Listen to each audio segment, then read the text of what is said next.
கடிதத்திலேயே தெளிவாக இருக்குது. அதாவது கட்சிக்காக உழைத்தவர்கள்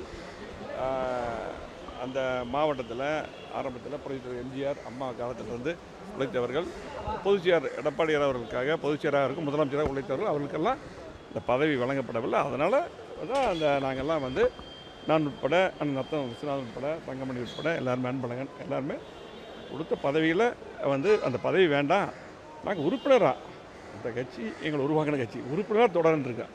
நீங்களாக வந்து எல்லாம் பல விதம் வந்து மீடியாவில் போட்டிருக்கேன். தெளிவாக அந்த லெட்டரில் இருக்குது, உறுப்பினராக தொடர்ன்னு சொல்லியிருக்கேன். அவ்வளோதான். இல்லை அதில் வந்து அந்த கூட்டத்துக்கு வந்து எங்களுக்கு அவங்க எப்பவுமே வந்து வளர்ந்து கூப்பிடுவாங்க. இந்த தடவை எங்களுக்கு தகவல் சொல்ல. அதே போல் நாங்கள் அந்த அப்போ அதுக்கு முன்னத்தினாலே நாங்கள் கடிதம் கொடுத்துட்டோம். நாங்கள் வந்து இந்த பதவி வேண்டாம் திரும்ப கொடுக்கணும்னு சொல்லி கடிதம் கொடுத்துட்டோம். அதனால கூட கூப்பிடாம இருந்திருக்கோம்.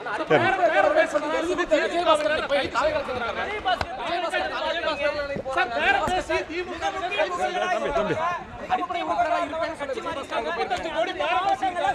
அதுக்கு ரெண்டாவது பேர்